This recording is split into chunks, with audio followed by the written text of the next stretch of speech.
ibu pasien terjatuh hanya bangun melawan menggigit. Aku kayak gini dokternya minta pertanggungjawaban anak saya nggak kayak gitu, minta keluar dari situ susah, dipersulit pak, ulur akhirnya aku marah pak. Terus akhirnya dokternya aku tuh minta pertanggungjawaban lah kayak gitu. Akhirnya dokternya kayak gini, terus aku sakit semua lah pak. Terus dia kena kaki aku. Diawali ketampar dari oknum dokter rumah sakit tersebut, sehingga gigi sampai patah. Iya, terus dia pergi. Nah, setelah pergi berapa menit kemudian? Kan benar ini keluar darahnya, terus dia ke situ lagi.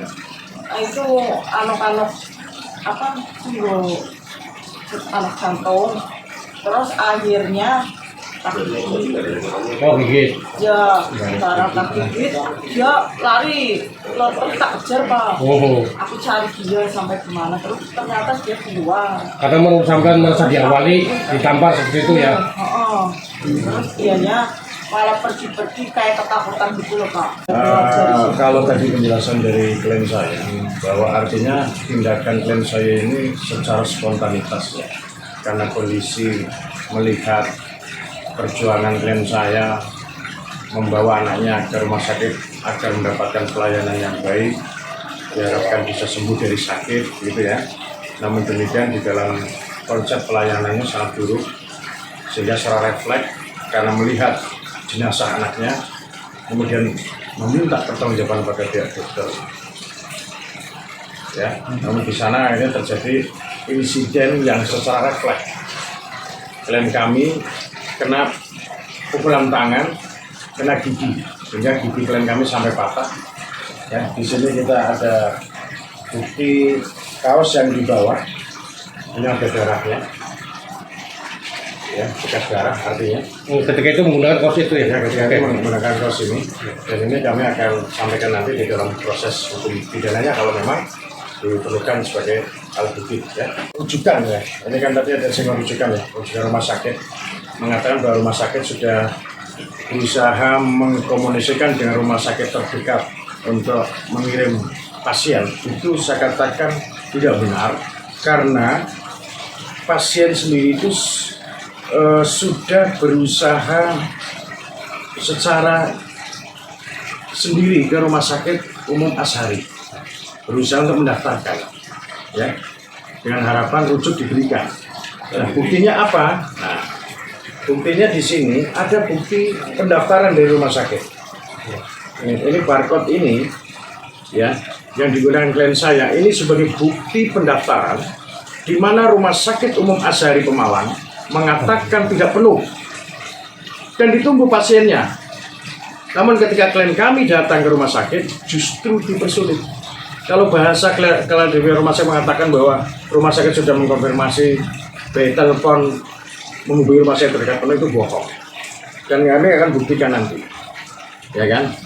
Dan saya harapkan kepada rumah sakit umum yang menerima bukti pendaftaran yang kami untuk menerbitkan bukti pendaftarannya. Jadi, pihak rumah sakit mengatakan penuh, saya menyayangkan.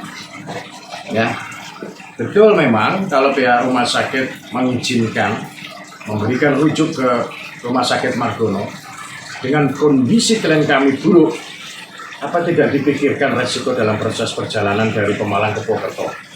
Kita menempuh waktu yang lebih dari 1 jam, apalagi kondisi pada waktu itu lagi mudik arus lebaran.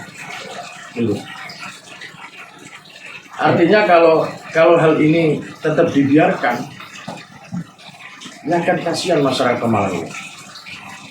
Sehingga aduan kami kemarin memang ada pengaduan pelaporan tentang malpraktek.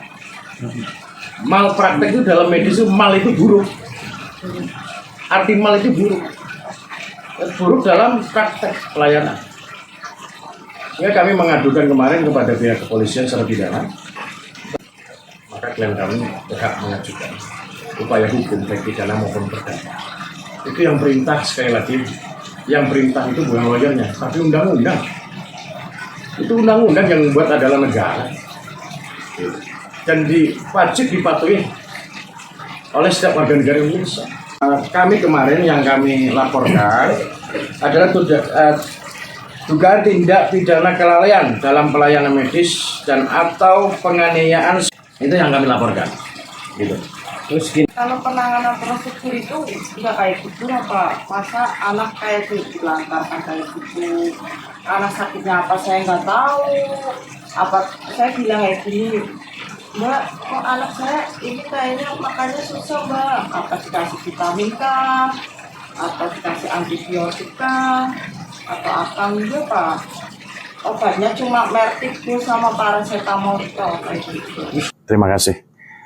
Upaya hukum yang akan kami lakukan dari Kantor Hukum Putra Pratama, yang jelas upaya mau mengajukan gugatan perdata dan pidana. Ya. Kalau kita bicara tentang unsur malpraktek dalam hal ini, tentunya ada kegagalan untuk memberikan standar perawatan yang tepat. Yang kedua, adanya cedera diakibatkan oleh kelalaian, kecerobohan, sehingga cedera tersebut pasti mempunyai konsekuensi yang merusak. Seperti itu ya. Itu tentunya unsur-unsur malpraktek itu yang tadi saya sampaikan, kami akan coba meminta kepada pihak rumah sakit untuk memberikan audit klinik dan audit kematian.